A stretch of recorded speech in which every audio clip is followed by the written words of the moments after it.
नए reciprocal tariff और Indian stock market का एनालिसिस।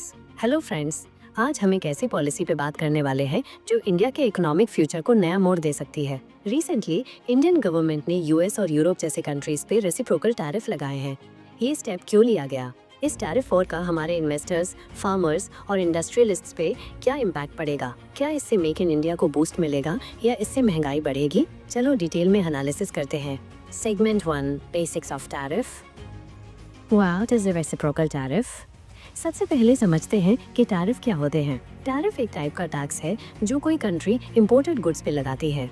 एक रेसिप्रोकल टैरिफ एक रिटेलिएटरी मेजर है। फॉर एग्जांपल, अगर यूएस इंडियन स्टील पे 30% टैरिफ लगाता है तो इंडिया अमेरिकन एप्पल्स, मोटरसाइकिल्स या सॉफ्टवेयर पे 30% टैरिफ लगा के जवाब देता है। ये टिट फॉर टैट स्ट्रेटेजी है। Lessons from history. 2018 में यूएस और चाइना के बीच ट्रेड वॉर छिड़ गया।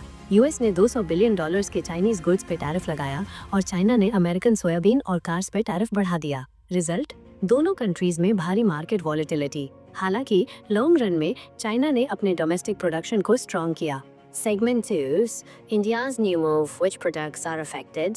15 सितंबर को इंडियन गवर्नमेंट ने यूएस और ईयू के 30 प्रोडक्ट्स पे 10% से 50% तक एडिशनल टैरिफ लगाए। इनमें शामिल हैं chemicals, American PVC resin 25% tariff, luxury items, European wine और sports car 30% tariff, agricultural products, American apples, almonds और वॉलनट्स 20% टैरिफ। गवर्नमेंट का justification, commerce minister Piyush Goyal ने कहा कि ये मूव अनफेयर ट्रेड प्रैक्टिसेस के अगेंस्ट है।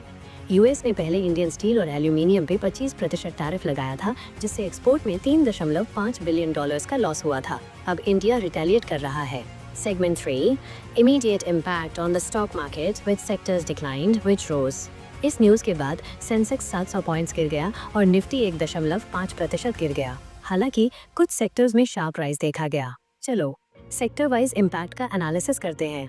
1, negatively affected sectors. Automobiles, American EV parts जैसे बैटरी पे 30% टैरिफ के कारण मारुति और टाटा मोटर्स के शेयर्स 5% गिर गए। Expert opinion, EV production cost बढ़ेगी जिससे कार्स की प्राइसेस में 8-10% का इंक्रीज होगा। Minus auto expert Swati Malhotra. IT sector, American clients पे डिपेंडेंट कंपनीज जैसे टीसीएस, इन्फोसिस के शेयर्स में 4% की गिरावट देखी गई। रीजन, डॉलर में रेवेन्यू लेकिन ऑपरेशनल कॉस्ट में increase. 2, positively affected sectors, steel/metals.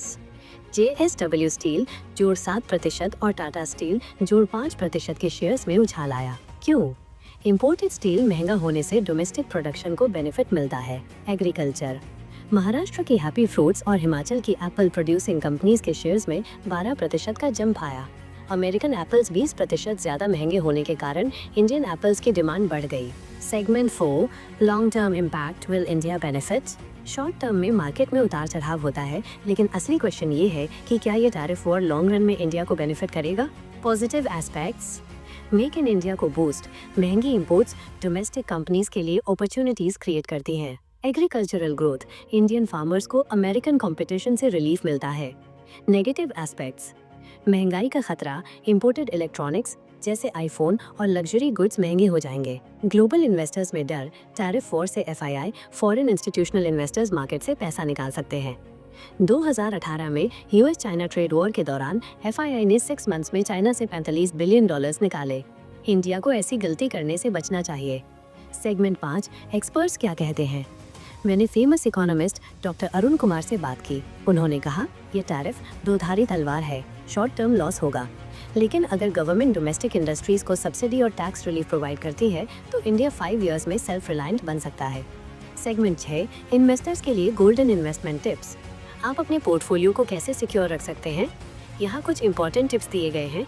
1, अपने इन्वेस्टमेंट में डाइवर्सिटी लाएं। स्टील, फार्मा और रिन्यूएबल एनर्जी जैसे अडानी ग्रीन में इन्वेस्टमेंट बढ़ाएं। ऑटो और आईटी सेक्टर में एक्सपोजर कम करें। तो लॉन्ग टर्म सोचें, शॉर्ट टर्म उतार चढ़ाव से न घबराएं। 2018 के बाद टीसीएस और इन्फोसिस ने 2 इयर्स में 60% रिटर्न दिया। 3, स्टॉप लॉस लिमिट सेट करें। ऑटो सेक्टर के शेयर्स पे 10-15% स्टॉप लॉस सेट करें। सेगमेंट 7, गवर्नमेंट की नेक्स्ट स्ट्रेटेजी क्या है। सोर्सेज के अकॉर्डिंग नेक्स्ट 6 मंथ्स में government PLI production linked incentive scheme का एक्सपेंशन करने की प्लानिंग कर रही है, स्पेशली सेमीकंडक्टर और इलेक्ट्रिक व्हीकल्स के लिए। इसके अलावा टैरिफ इम्पैक्ट्स को मिनिमाइज करने के लिए यूरोपियन यूनियन के साथ फ्री ट्रेड एग्रीमेंट (FTA) के लिए नेगोशिएशंस में तेजी लाई जाएगी। दोस्तों, टैरिफ और कोई गेम नहीं है, बल्कि स्ट्रेटेजिक पॉलिसीज और जानकार इन्वेस्टर्स नेशन को आगे बढ़ाते हैं। अगर आपको ये एनालिसिस यूजफुल लगा तो हमारे चैनल को लाइक, शेयर और सब्सक्राइब करें। नेक्स्ट वीडियो में हम अडानी ग्रुप पर हिंडनबर्ग रिपोर्ट के 1 साल बाद माइनस क्या बदला है पे डिस्कशन करेंगे। जय हिंद, जय भारत। ट्रुथ को समझें, क्वेश्चन पूछें और सीखते रहें। Thank you.